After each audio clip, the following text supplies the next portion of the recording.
It seems like it's been 40 weeks since you got 40 winks. Your back pain? Unbearable. Tossing, turning, trying to find that pain-free position. And that's the moment you realize you can't spend another waking moment putting off treatment. The Joint and Spine Center is Cincinnati's leading destination for spine care, with a ton of surgical and non-surgical treatments for back pain. So when a moment has the power to change the rest of your life, go to the one place with the power to change it for the better, the Christ Hospital Health Network. This changes everything. The Pound This podcast is brought to you by the Christ Hospital Health Network. This is the Pound This podcast, episode 575, the daily weigh-in, How Do I Quit Sugary Drinks?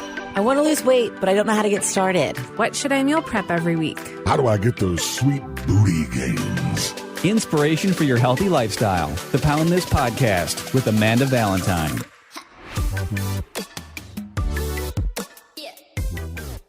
What up, friends? Thank you so much for listening to the Pound This podcast. I am Amanda Valentine, and this is the Daily Weigh-In, where I take your questions mostly from my Instagram page. Feel free to follow me at You Can Pound This.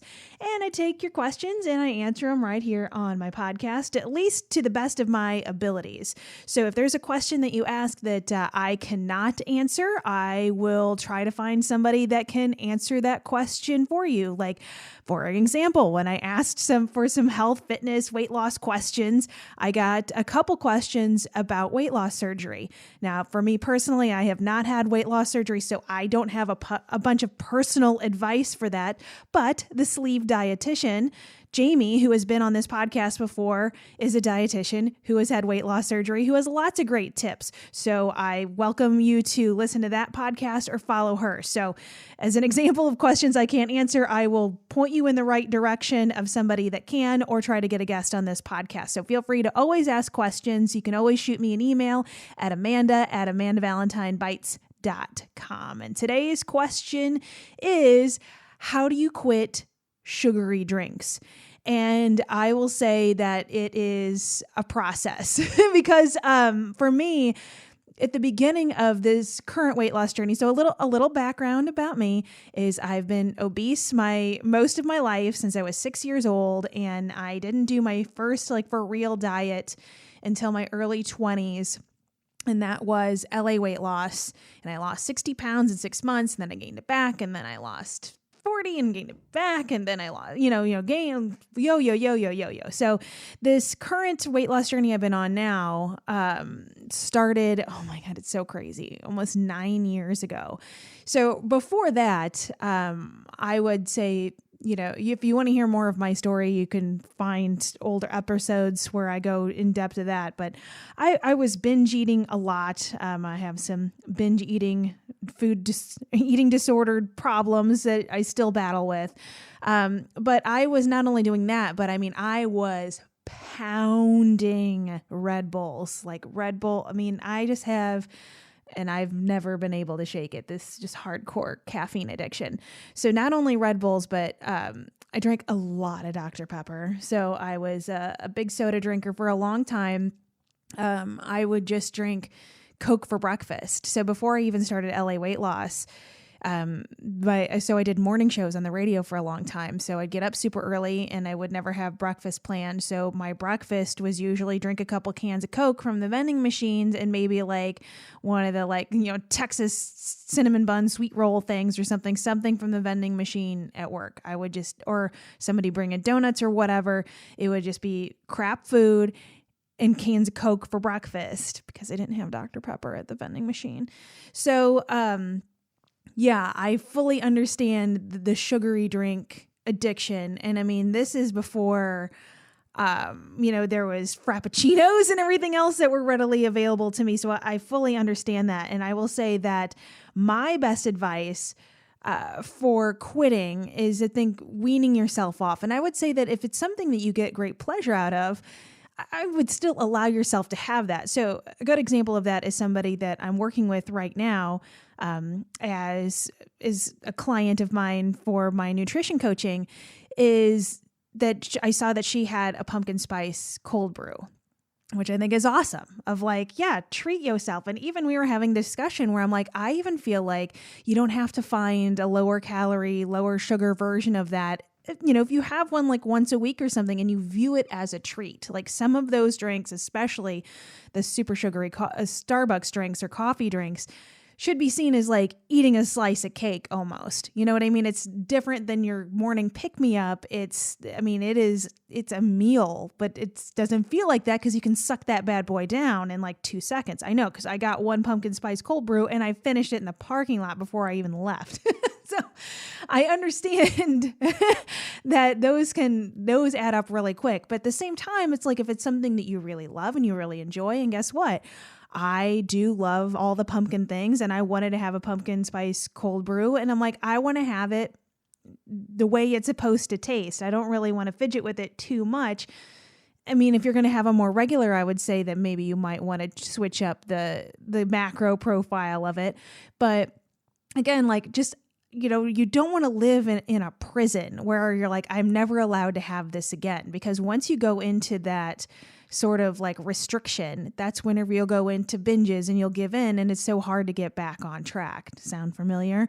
So I would try to just redefine your relationship with that. Now, for me, I was a little intense with the soda aspect where I knew I couldn't really regulate it. I did the same thing with fast food at the beginning of my journey where I'm like, I can't just have a little bit. Like I can't have a healthy relationship for it right now. So I told myself, we're going to cut that out right now until I can have a better relationship with it. So never, not saying never again, but how that ended up working for me is it ended up being almost a never again as far as soda or pop and fast food are concerned, because I haven't had it in almost 9 years now. And it's because once I kind of cut that out, I realized how much I didn't even really need it or I really miss it.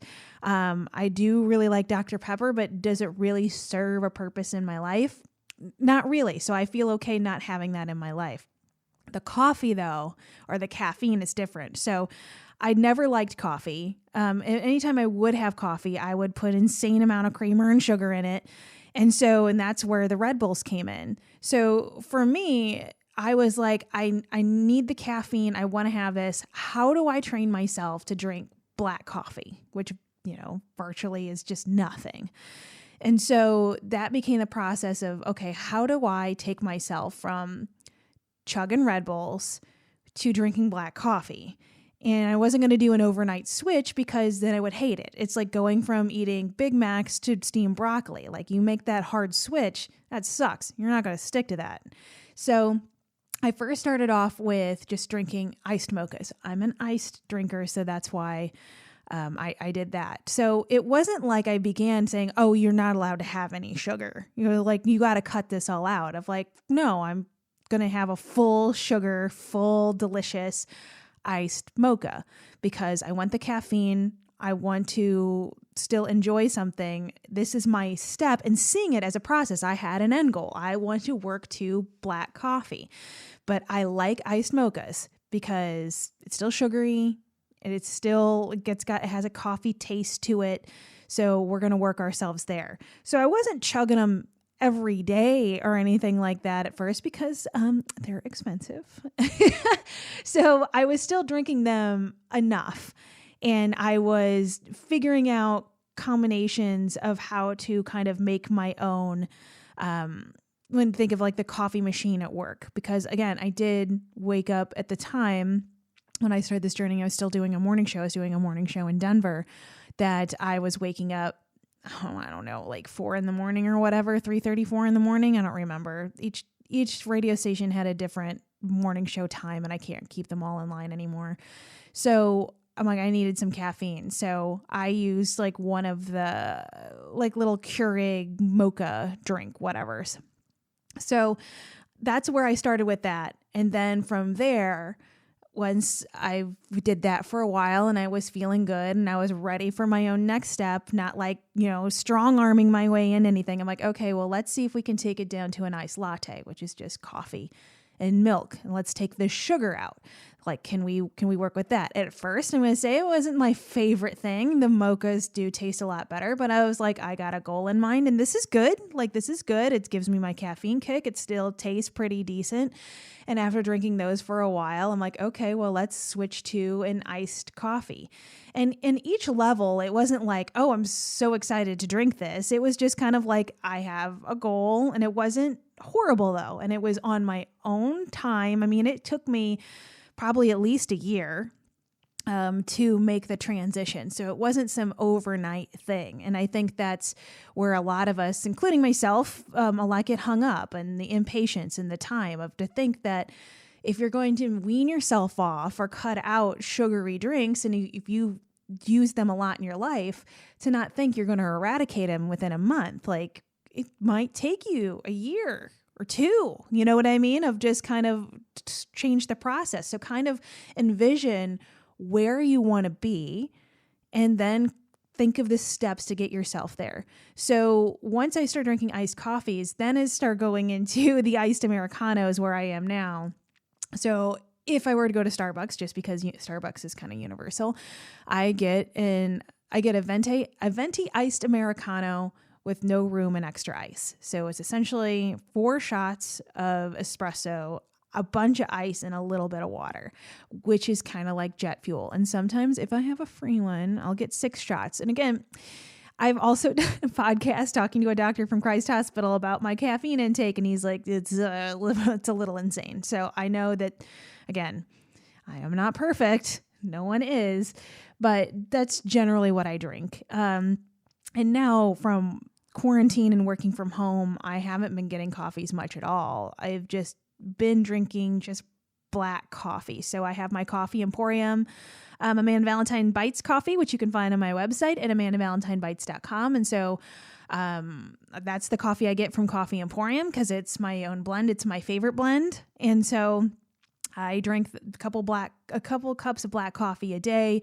And now in the afternoon, if I feel like I really need a caffeine kick, I use the Amazing Grass greens, the lemon lime, like caffeine. I can't remember the exact name of it, but it's Amazing Grass, the lemon lime, if you look at like the energy drink. So it's like drinking your greens with also a kick of caffeine with it, which I was going to say it does not taste the best, but it does not taste the worst. If you've had greens before, normally they're super nasty, and these I can actually drink on their own. That being said, if you're used to drinking frappuccinos, you're going to think it's disgusting. But I feel good about having that because the caffeine's coming from like matcha tea, from green tea, and getting that in the afternoon for a pick-me-up. Whereas a year ago, when I was still working my corporate radio job, I would pound coffee in the morning and I would get another iced Americano because I had to go on the air at 3 and I needed to make sure that I was awake and tuned up for that after being up since 5 a.m., working all day up until that point where I had to like perform on the air. So I was drinking way more coffee. So again, that's where I am now, even though it's a little obsessive with the caffeine. But it's even when I have like free drinks or whatever from my local coffee shop, from like Coffee Emporium, I get free coffee drinks from because I buy drinks from them. I always still just get the iced Americano because at first I was thinking, again, it's just a process of like, okay, so I get a free one. I better get like a $9 Bat Crackers crazy coffee, getting, more bang for my buck. And then I would drink it and I suck those sugary drinks down so freaking fast where I just can't even, it's like I can't even control myself. It's like where some like disordered eating comes in. It's like I can't, it's like, it's seriously like drugs. I can't stop. Like I will suck it down so fast and then it's just gone. And then I have that sugar high and crash. Like I don't get the coffee crash anymore. But like those, I will just feel awesome for like 20 minutes and then I just feel terrible. And so I'm like, okay, do I really want to use my free drink to get these crazy Frappuccino drinks when they make me feel like crap? So I really have learned through my journey to focus on how I feel through everything of just like, what does eating this make me feel? How does exercising my body make me feel? How does following this person on Instagram make me feel? I've tried to tune into how things affect me that way and move forward, which is something I never did before. So I focus on, this doesn't really make me feel great. Then I just feel guilty that I just sucked down 1,000 or so calories and an insane amount of sugar. And so aside of that, it just made me crash and I don't really feel that great. So I'm like, you know what? I'm just going to stick to the black coffee. But again, like I said at the beginning, it's been 9 years. So don't compare my 9 years to your month 1 or wherever you're at. So to reiterate, in conclusion, I would say, again, think of where you would like to be and work your way there and do those smaller incremental steps. Let's say that you're drinking a Diet Coke. You're drinking 2 Diet Cokes a day. Maybe just take it down to 1 Diet Coke a day. Well, I'm not saying get rid of it. Nobody said eliminate it, but just take it down to 1 Diet Coke a day and do that to a point it feels good. And then maybe the next step is like, okay, let's do 3 Diet Cokes a week. Okay, and feel good with that. Okay, let's take it down to 1 Diet Coke a week. And then maybe that's where you stay. Maybe you don't want to completely get rid of it. It's like, you know, your reward, or you think of that if you're a reward sort of person of like, oh my God, I can't wait. Saturday morning is my day that I get my Diet Coke. You know, of like, maybe it sticks around in your life for that. Or maybe you're like, you know what, now that I don't have it, I don't want this at all anymore. And you get rid of it and you find something new. I mean, there is a lot of options right now. Something else I really like as far as the caffeine goes is the Highball energy water. Again, not the cheapest, but I don't feel bad about it because it's virtually just nothing. It is just, you know, bubbly water with a little bit of flavoring. It's like drinking LaCroix with caffeine in it. So those I try not to hammer too much either, but I feel better about those and they give me a better caffeine high than reaching for something that has more sugar in it. So yeah, I'd say wean yourself down, give yourself some time, have a plan, think about what you want to do, think about what you're drinking, how it's serving your life, like your attachment to it, of when you feel like you have to reach for that Coke or the Frappuccino or whatever it is it just part of your routine now? Like, is it something like that? Or is it something that really fulfills you and gives you something of really kind of, you know, float outside of yourself and view how you are using that drink and kind of go from there, because it's different for everybody. So I mean, it's hard for me, you know, this is a podcast I'm talking to. I don't know, I can't see you. I don't know who's listening to this, so it's different if I'm working with like a coaching client or something like that, of knowing what a person's attachment is to those sorts of drinks and working around it. So that is my take on that. I hope that is helpful. Again, any questions, shoot them my way, Amanda@AmandaValentineBites.com, or follow me on Instagram at You Can Pound This. And as always, I appreciate you listening to this podcast so much.